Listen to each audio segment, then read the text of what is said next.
Right ఇక మంత్రి పొంగులేటి అటు అసెంబ్లీలో ప్రసంగిస్తుండగా పోడియం దగ్గరకు బీఆర్ఎస్ నేతలు ఒక్కసారిగా వెళ్లడం కూడా మనం చూస్తున్నాం. బిగ్ టీవీ స్క్రీన్ పైన విజువల్స్ లో ఒక్కసారిగా స్పీకర్ వైపు కూడా హరీష్ రావు దూసుకు వెళ్తున్నారు. కావాలని అక్కడ గందరగోళ వాతావరణాన్ని సృష్టిస్తున్నారు. అటు హరీష్ రావుని మార్షల్స్ అడ్డుకున్నారు. ఇక స్పీకర్ పైకి పేపర్లను విసిరేశారు వివేక్. అసెంబ్లీలో బీఆర్ఎస్ సభ్యులు వీరంగం సృష్టిస్తున్న విజువల్స్ ని మనం బిగ్ టీవీ స్క్రీన్ పైన చూస్తున్నాం. ఎప్పుడైతే మంత్రి పొంగులేటి ప్రసంగిస్తున్నారో ఒక్కసారిగా ఆ పోడియం దగ్గరకు వెళ్లారు బీఆర్ఎస్ నేతలు. ఇక సభ మొత్తం గందరగోళ వాతావరణాన్ని సృష్టిస్తున్నారు. సభలో ఆందోళన చేస్తున్న అటు బీఆర్ఎస్ సభ్యులని సస్పెండ్ చేయాలని కూడా అక్బరుద్దీన్ అన్నారు.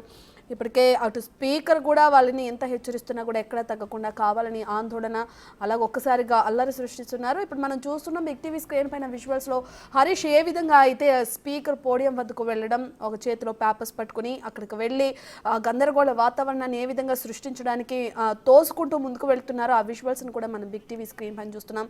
మార్షల్స్ అడ్డుకునే ప్రయత్నం చేస్తున్నప్పటికీ హరీష్ ఎక్కడా వెనక్కి తగ్గకుండా సజావుగా సాగాల్సిన సభని ఒక గందరగోళ వాతావరణంలోకి నెట్టే విధంగా ఇటువంటి చర్యలకు పాల్పడుతున్నారు బీఆర్ఎస్ నేత హరీష్. కలిగింది అని తమరికి ఈ వేదిక ద్వారా తెలియజేస్తున్నాను అధ్యక్ష. మనం చిన్నప్పుడు నాటి చట్టం ద్వారా ప్రత్యక్షంగా నష్టం కలిగింది అని తమరికి ఈ వేదిక ద్వారా తెలియజేస్తున్నాను అధ్యక్ష. మనం చిన్నప్పుడు నాటి చట్టం ద్వారా ప్రత్యక్షంగా నష్టం కలిగింది అని తమరికి ఈ వేదిక ద్వారా తెలియజేస్తున్నాను అధ్యక్ష.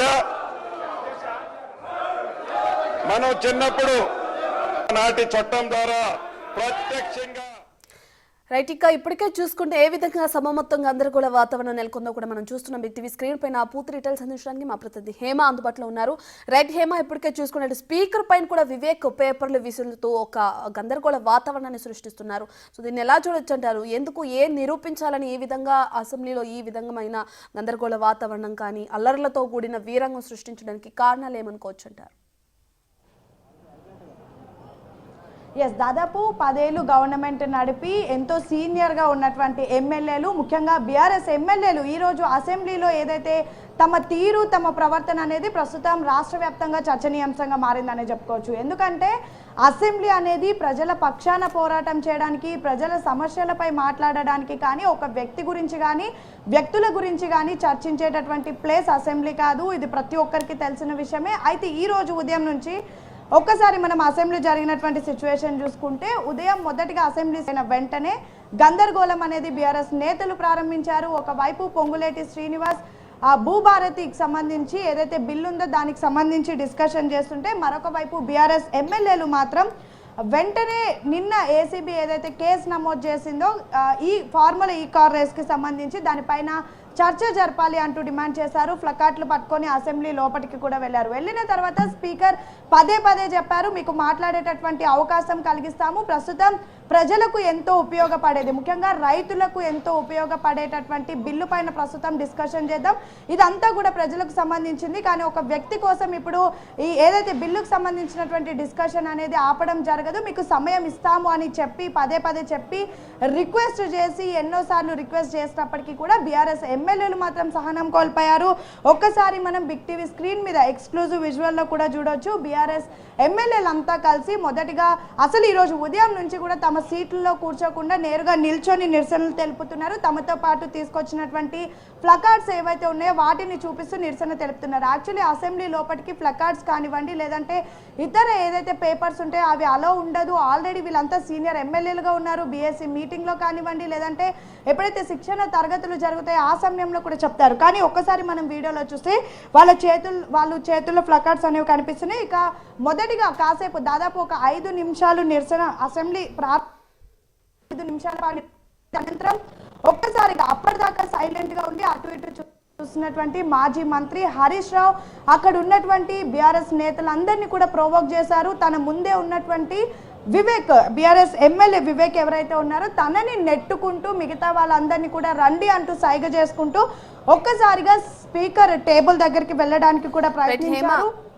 స్పీకర్ టేబుల్ దగ్గర కూడా వెళ్ళినటువంటి పరిస్థితి. వెళ్ళిన తర్వాత అక్కడ ఉన్నటువంటి మార్షల్స్ అడ్డుకుంటున్నటువంటి సమయంలో ఒక్కసారిగా మార్షల్స్ ని కూడా దొబ్బుకుంటూ నేరుగా స్పీకర్ దగ్గరికి వెళ్ళేటటువంటి ప్రయత్నం చేశారు. అక్కడ ఉన్నటువంటి మార్షల్స్ అంతా వెంటనే అలర్ట్ అయ్యి ఆపేటటువంటి ప్రయత్నం చేసినప్పటికీ కూడా మార్షల్స్ ని నెట్టుకుంటూ నేరుగా స్పీకర్ టేబుల్ దగ్గరికి వెళ్ళినటువంటి విజువల్స్ ని కూడా మనం ప్రస్తుతం బిగ్ టీవీ స్క్రీన్ మీద ఎక్స్క్లూజివ్ గా చూస్తున్నాం. ఇక అనంతరం అక్కడ ఉన్నటువంటి కొంతమంది ఎమ్మెల్యేలు నేరుగా అక్కడ రిజిస్టర్స్ ఎవరైతే ఉంటారో అంటే సభలో జరిగినటువంటి మాటల్ని ఎప్పటికప్పుడు బుక్లో రాసుకుంటూ కొంతమంది ఆ స్పీకర్కి ఎదురుగా ఒక టేబుల్ ఉంటుంది, అక్కడ రికార్డ్ చేసుకుంటుంటారు. ఏకంగా అక్కడ ఉన్నటువంటి రిజిస్టర్ బుక్ని తీసుకొని స్పీకర్ మీద విసిరారు ఒక ఎమ్మెల్యే. మరొక వైపు తమ చేతులు ఉన్నటువంటి పేపర్స్ని కూడా స్పీకర్ పైన విసిరేసినటువంటి పరిస్థితి. ప్రస్తుతం బీఆర్ఎస్ నేతలు చేసినటువంటి తీరుకు అసెంబ్లీలో వాడివేడిగా చర్చ జరుగుతుంది. ఒకవైపు ఈ వీడియో కూడా ప్రస్తుతం సంచలనం రేపుతుందని చెప్పుకోవచ్చు. ఎందుకంటే ఉదయం నుంచి మనం చూసాము బీఆర్ఎస్ నేతలంతా తలసాని శ్రీనివాస్ కానివ్వండి, పల్లా రాజశేఖర్ రెడ్డి కానివ్వండి, మిగతా నేతలంతా కూడా మాట్లాడుతూ మొదటిగా కాంగ్రెస్ వాళ్ళే మా పైన పేపర్లు విసిరారు, అనంతరం మేము ఈ విధంగా ప్రవర్తించామని చెప్తున్నారు. కానీ ప్రస్తుతం ఈ వీడియో చూస్తే ఎవరు ముందు ఈ విధంగా ప్రవర్తించారో, ఎవరు ముందు స్పీకర్ దగ్గరికి వెళ్ళారో అనేది క్లియర్గా అయితే కనిపిస్తున్నటువంటి పరిస్థితి. ప్రస్తుతం ఎన్నో ఏళ్ళు సీనియర్గా ఎమ్మెల్యేగా ఉన్నటువంటి మాజీ మంత్రి హరీష్ రావు తీరుపైన అయితే ప్రస్తుతం చర్చ జరుగుతున్నటువంటి పరిస్థితి. రైట్ హేమ, ఇప్పటికే మనం చూసుకునే విజువల్స్ లో కూడా క్లియర్ గా అర్థమవుతుంది మార్షల్ ఎంతవరకు ఆ కంట్రోల్ చేయడానికి ట్రై చేసినా కూడా ఒక్కసారిగా స్పీకర్ పొజిషన్ ఉన్న వ్యక్తిపైకి ఆ విధంగా వెళ్ళడం కూడా మనం చూస్తున్నాం. మరి ఇప్పటికే దీనికి సంబంధించి కూడా అటు సభలో ఎవరైతే ఆందోళన చేస్తున్నారో ఆ సభ్యులని సస్పెండ్ చేయాలని అటు అక్బరుద్దీన్ కూడా డిమాండ్ చేస్తున్నారు. సో మరి ఎటువంటి చర్యలు ఉన్నాయి వీళ్ళపైన? ఎస్, ఇప్పుడు స్పీకర్ వీళ్ళపైన ఏ విధంగా చర్యలు తీసుకుంటారనేది సర్వత్రా ఆసక్తి నెలకొంది. ఎందుకంటే ఎంఐఎం ఎమ్మెల్యే అక్బర్ కూడా ఇటువైపు కాసేపటి క్రితం ఎప్పుడైతే దాదాపు 2 సార్లు వాయిదా వేసిన తర్వాత కాసేపటి క్రితమే తిరిగి ప్రారంభమైనటువంటి సమయంలో అతను స్పీచ్ ఇస్తూ చాలా ఘాటు వ్యాఖ్యలు చేశారు. ఈ విధమైనటువంటి ప్రవర్తన తెలంగాణ రాష్ట్రానికే మంచిది కాదు, ప్రజలు యావత్ రాష్ట్రంలో ఉన్నటువంటి ప్రజలందరూ చూస్తున్నారు, ఎంతో సీనియర్లుగా ఉన్నటువంటి మీరే ఈ విధంగా ప్రవర్తించడం కరెక్ట్ కాదు. మరొక వైపు ఇప్పుడు మీరు ఏదైతే పోరాటం చేస్తున్నారో అంటే ప్రస్తుతం దొంగల రాజ్యం, దోపిడీ రాజ్యం అంటూ కొన్ని నినాదాలు అసెంబ్లీ లోపల చేస్తున్నారు. అసలు దొంగల రాజ్యం, దోపిడీ రాజ్యం అనేది గత 10 ఏళ్లలోనే జరిగింది, మీ హయాంలోనే జరిగింది. అలాంటి మీరే ఇప్పుడు ప్రశ్నించడం, అలాంటి మీరే ఇప్పుడు నిరసనలు చేయడం చాలా సిగ్గుచేటుగా ఉంది, తెలంగాణ ప్రజలంతా చూస్తున్నారు అంటూ కూడా తను చెప్పడం జరిగింది. మరొక వైపు ఏదైతే కాంగ్రెస్ ప్రభుత్వం తీసుకొచ్చినటువంటి బిల్ ఏదైతే ఉందో ఇది చాలా కీలకంగా ఉండబోతోంది. గతంలో అంటే ధరణి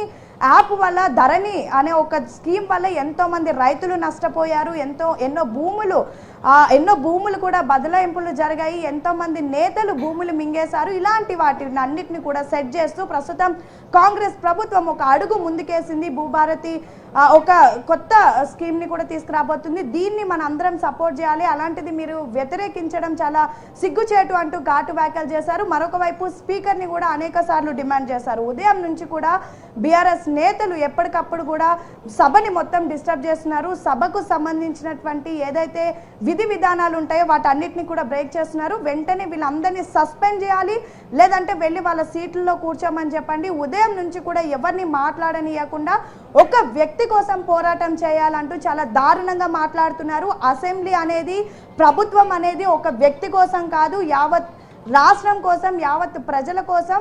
ఇప్పుడు ప్రస్తుతం బీఆర్ఎస్ నేతల ప్రవర్తన చూస్తే ప్రజల కంటే ఒక కుటుంబంలోని వ్యక్తి ఎక్కువగా ముఖ్యంగా అన్నట్టుగా వీళ్ళ ప్రవర్తన అనేది చాలా దారుణంగా ఉంది అంటూ చాలా ఘాటు విమర్శలు చేశారు. ఒకవైపు అక్బర్ మాట్లాడుతున్నటువంటి సమయంలో కూడా బీఆర్ఎస్ నేతలు పెద్ద ఎత్తున అక్బర్ ఓవైసీ స్పీచ్ని కూడా అడ్డుకునే ప్రయత్నం చేశారు. కాసేపటి క్రితం వాయిదా వేయకంటే ముందు బీజేపీ ఎమ్మెల్యేలు మాట్లాడినటువంటి సమయంలో